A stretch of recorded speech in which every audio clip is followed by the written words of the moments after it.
In the days when the gods and muses walked the earth, there was a musician named Orpheus, born of Apollo and the muse Calliope. His gift was a divine one, a music so powerful that it could tame beasts, bring peace to the raging elements, and stir even the gods to emotion. With his lyre in hand, Orpheus created a world within his music, a place of beauty and enchantment that spoke to the hearts of all who heard it. His song held the secrets of love, sorrow, and the divine. It was a language of the soul, and in that language, Orpheus found his love, Eurydice, a spirit as attuned to his music as the strings of his lyre. Their love was deep and seemed to transcend life itself. But one fateful day, Eurydice was bitten by a snake and taken to the underworld. Orpheus, consumed by grief, refused to accept her fate. He descended into the depths of Hades, where his music softened the hearts of the rulers of the dead. Hades and Persephone, moved by Orpheus's devotion, allowed him to lead Eurydice back to the world above. But there was one condition. He must not look back until they had both emerged from the darkness.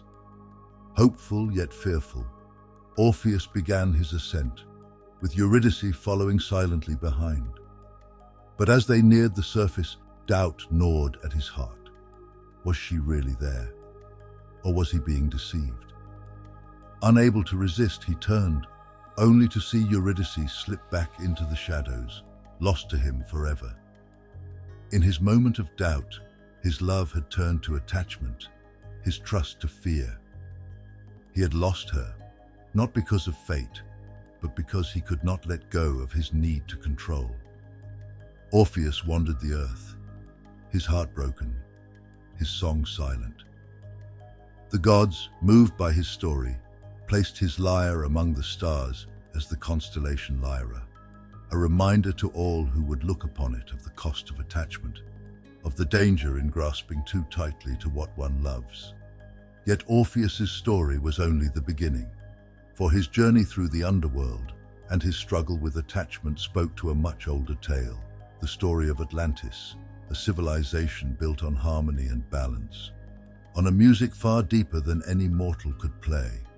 The people of Atlantis were known as the Blues, guardians of the blue energy, a force of calm, expansion, and cosmic connection. They lived on the blue pearl, the earth, a world of oceans and skies, and they understood the universe as a symphony, with every element, every being, a note in the song of creation. Through their mastery of energy, the Atlanteans became channels of free-flowing power, each individual attuned to the cosmic rhythm, drawing strength from the earth and stars alike. But Atlantis was not alone. Over time, the blue energy gave way to the red, the energy of survival, of earth and fire, of flesh and form. Humanity became the reds, grounded in the material, driven by need and desire. Where the blues had been expansive, reaching into the unknown, the reds became rooted in the known, in the solid earth beneath their feet. The Atlantean civilization, once a symphony of balance, began to fracture under the weight of these two energies. The Atlanteans had crafted a world where energy flowed freely, where each being could channel power without restriction, creating a society as boundless as the music of Orpheus. They called it the Praticta, a network of energy that connected all life, allowing the people to draw power directly from the earth and stars. But as their civilization grew, the blues became fearful, their desire to preserve harmony transforming into a need to control. The free energy that had once flowed without restraint became a prison, each note in their song trying to dominate the other, leading to discord. In time, resistance formed. The colonies of Atlantis, feeling the weight of the Praticta's grip, rebelled, igniting a wave of energy that tore through the network, collapsing their civilization. In their attempt to preserve their control, the blues had lost the balance, and the symphony of Atlantis fell silent, much like Orpheus's music after the loss of Eurydice. Today, as the age of Aquarius begins, humanity stands on the threshold of a new age, with the lessons of Orpheus and Atlantis echoing through time. The Aquarian age calls for freedom, expansion, the shedding of attachments. It is an age where the individual must rise above the grip of control, where trust and openness become the new way of being. Yet the shadow of attachment lingers, tempting humanity to cling to the old, to fear the unknown. Will humanity, like Orpheus, turn back, or will it find the courage to move forward into the light? For within each person flows the same dual energy of the blues and the reds, the stellar and the terrestrial, the spiritual and the physical.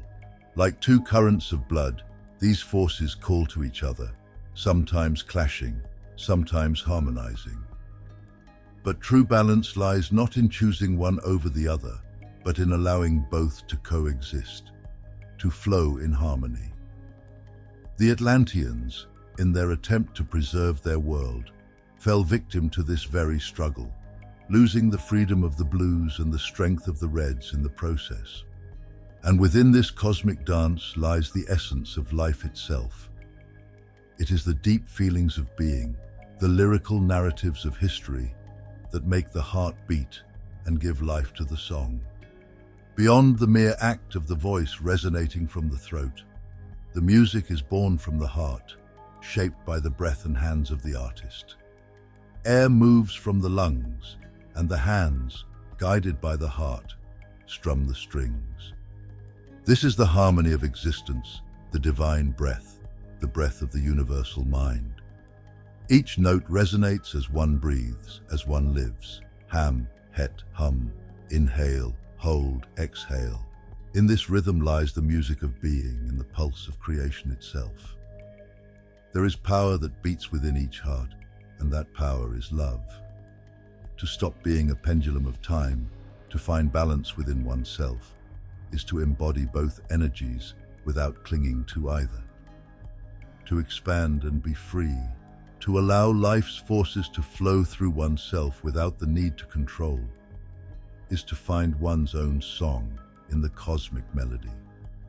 This is the journey of humanity now, to live within a network of networks, a matrix that does not control but liberates, that connects each soul in a harmony that transcends form.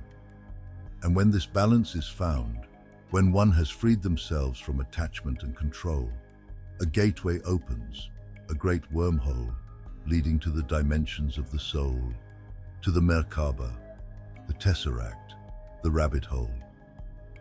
It is the portal to eternity, to the limitless expression of the self in all dimensions, a state of unity with the cosmos, where one's note joins the song of existence. Orpheus's music, suspended in the stars as the constellation Lyra, reminds us that harmony is not achieved through control, but through balance, openness, and expansion. Like the choice offered by Morpheus in the stories, humanity stands at a crossroads, to cling to the comfort of the familiar or to venture into the unknown depths, to embrace the full spectrum of existence, to harmonize with the song of the universe. And in this choice lies the future, a chance for humanity to find its place in the cosmic melody, to bring harmony to its own soul and to the world around it. The question that lingers is the same faced by Orpheus, by Atlantis, by all who have come before. Will humanity trust in the song and let it lead, or will it once again turn back? In the words of Morpheus, the god of dreams, if you take the blue pill, you return to the life you know, bound by the familiar patterns and comforts. But if you take the red pill, you awaken to the full depth of your potential, to all that you are, to the wonder of the unknown.